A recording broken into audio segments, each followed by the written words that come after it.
follows that, the Circuit of the Americas, for the Grand Prix of the Americas, 2 circuits that Marc Marquez has had great success at in the past.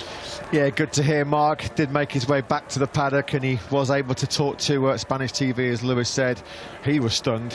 We've all been stunned by his crash-strewn weekend in here. That bruising crash in the warm-up session this morning at turn 7, when he was violently flicked. The rains come in, so that sort of changed our approach again. So, I mean, 27-lap race was going to be a big old survival race, I think, trying to manage the tyres and whatnot. 20 laps sort of brought it back into safe range, let's say, where you could be able to push a bit more. Now having wet, you know, this should stop pretty soon, and when it does stop, I'm assuming it's going to pull up pretty quickly. And yeah, the track won't dry completely, but I think some areas will become dry towards the end of the race. But no, fingers crossed it just stops now and we can get back underway. Jack, thanks for your time. Good luck. Mate, thank you. Franco and Loris Capirossi. They've done a fair few laps out there already, haven't they? So there's a further update then that's just filtering through from race direction. Initially, the pit lane wasn't going to be open before 15:45 local time. It's now 15:36. That's been pushed back by a further 15 minutes at least. The pit lane will not open before 4 p.m. local time now. So that's about another 24, 23 minutes away. As we say, we'll keep our fingers crossed that by that stage of proceedings, there will have been some break in this weather, and we will finally be helped to hear those 300 horsepower MotoGP bikes fire up and power around what will be a wet Mandalika circuit. But let's hope that these fans get what they've come to see. This man fighting hard to retain his MotoGP World Championship crown. Fabio Quartararo's changed into his civvies, so he's not expecting a restart anytime soon. Of course, he's got half an hour to play with as the Indonesian fans start to show us some of the moves, whether that's a dance move or whether he's simulating twisting the throttle of a motorcycle. I'm not entirely sure, but either way, some quality dad dancing to fill your time, and it's certainly entertaining. Fabio Quartararo, I'm not sure whether he's going to engage in a dance-off with this guy. He is a little bit. He's showing some of his own moves. Brilliant. Absolutely brilliant. Fabio loving it. We're certainly loving it. That's going to help ease the tension and ease the stress that will inevitably going around it. Yeah, you're famous. You've had your moment in the spotlight here in Mandalika. He's got some moves, that guy, hasn't he? There's nothing going to dampen the enthusiasm of that He's man laying there down the gauntlet, in isn't the he? blue T-shirt.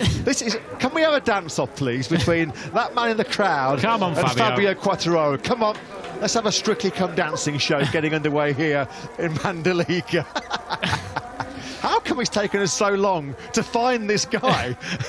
Absolutely brilliant, loving it. We've loved life in Lombard. Yeah, come on, let's keep going. Superb. Fabio Quartararo, he absolutely loved it.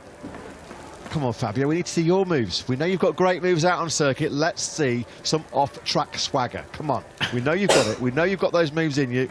Oh, he's not going to do it, is he? Maybe we'll see them on the podium later on Maybe if he ends up there. Yeah, absolutely. Maybe he's a little bit too frightened of being shown up by the the guy in the crowd. Some refreshments being taken on board by our round 1 winner, Enea Bastianini.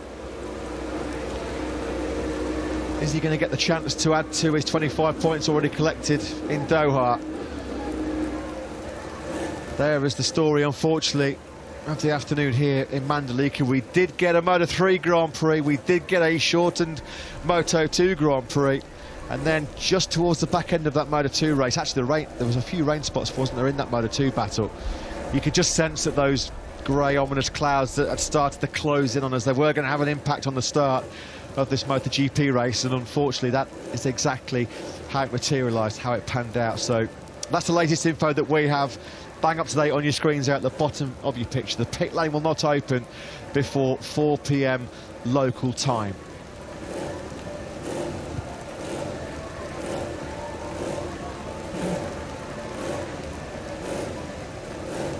You can just see there in the foreground Alex Crivier, working of course now with DAZN Spanish TV, having a chat with Ernest Rivas, of course, the famous Spanish TV commentator. I think Alex Cribby, actually, if my very hazy memory serves me right now, getting a bit fuzzy in my old age. He was on the podium the last time we had a Premier Class race here in Indonesia. I think it was an all Repsol Honda podium.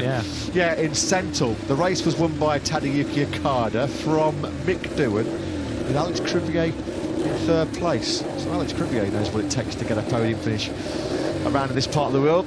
Finally, better late than never, at least we've got a MotoGP bike engine fired up in pit lane. Let's hope that bike is going to get ridden in anger at some stage. We're 20 minutes away from the next update. Pit lane will not open before 4 p.m. local time.